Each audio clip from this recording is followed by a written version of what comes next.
If Tyrone was a real bitch and say I'm Tyrone and later just sits right there talking about me being qualified and yet single, I will splash better Tyrone in your eyes. You know how Tyrone do? Red hot pepper. Because she deserves that shit.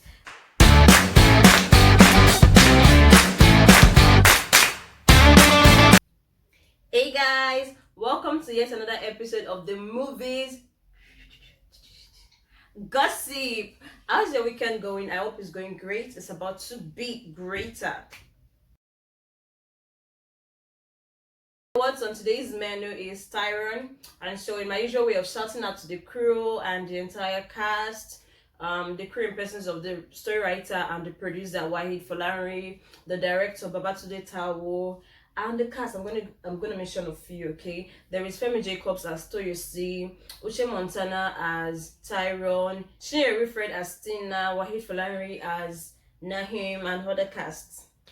Tyrone tells a story about two lovers, Toyosi and Tyrone. You know, Toyosi is an asthmatic patient, and whenever he remembers this traumatic incident that happened in the past when he was still a teenager, it triggers this reaction. Tied to his past, it affected him socially. He related poorly with people. He couldn't even open up to anybody, not to his fiance, not anybody. That's how messed up he was.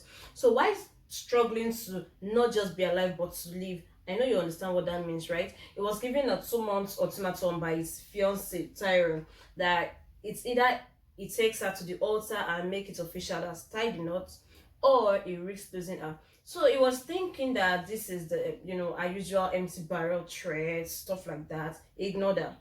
Tyrone on the other hand, she was already tired of her mom being a constant annoying bone in her throat. You know, these African parents, like, you have to get married, you're getting old and all that. And to even make everything worse, the brother and his wife, they're even still on top of her matter. So she also wanted the promotion badly in the office, aside from the fact that she loved Toyosi and she wants to be his wife, She needed this promotion desperately. This promotion in her office, it requires that you don't just have the documents, educational qualification, and all of that. You have to be married. It's like specially reserved for the married ones. So no matter how hard she was not able to get a promotion. She was desperate for the promotion and she left. She opted out of the relationship with Toyosi. She made her a threat. And she and her best friend told her a plan that she can actually arrange a contract marriage with someone. And it happened that her brother, that's the friend's brother, was the perfect match for this contract marriage.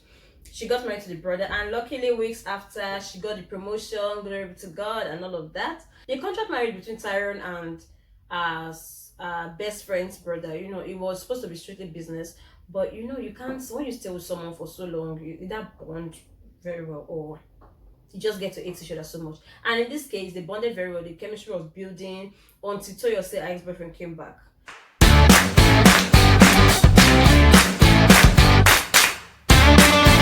And Toyosi didn't just bring back emotions she was trying to suppress or memories she was trying to forget.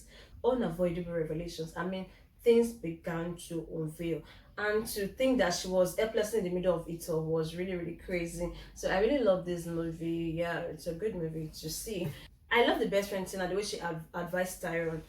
She didn't even mind that, okay, it's my brother that is involved. She did the right, she said the right thing. She actually said the right thing. For a fact, I know Linda is one obsessed lady. Like, she's so obsessed with being married. She's Tyrone's brother's wife. So I'm trying to wonder why that lady, because I know a court wedding would not be enough for her. She would want this exotic white wedding, the talk of the town white wedding, stuff like that. So why will that kind of girl get married and Tyrone will say it's like a prank? I'm trying to think about it and make sense out of it. So if you have a good explanation for that, please do want to share it down below, because I'm wondering why she would think her brother's marriage is like a prank by her mom and her brother to make her get married, or to constantly remind her that she's unmarried and all of that. My most annoying character is Linda. Hey, if Tyrone was a real bitch and say I'm Tyrone and later just sits right there talking about me being qualified and yet single, I will splash better Tyrone in your eyes. You know how Tyrone do? Red hot pepper. Because she deserves that shit. In Beyonce's voice, I would say, make sure you have your own life before you become somebody's wife. That's a very, very good and candid advice. And for those guys that like Toyosi that want to tie a lady down because of they have something they are scared of saying, don't do that. The reason, the excuse for not getting married to Tyrone is actually It's lame. I don't even understand. I can't give any explanation for that. You are not, don't orphans get married? You are not, had it been said that okay, he is scared of getting married because he doesn't want to form a family, and the next thing they'll just disappear and just shatter like broken eggs, I would understand. But it's just that because you don't have a family, that's why you can't get married. That's actually the lamest excuse I've ever seen. You tie the lady down for that kind of excuse and you could not even man up to tell her. Please, if there's any guy that told you stay around, just please do the needful. Stop it. It's not nice. Thank you guys for staying to the end of this movie's gossip, and I hope you enjoyed it. If you have anything to say, please leave it in the comment section down below. I am more than willing to reply as always. See you guys next week.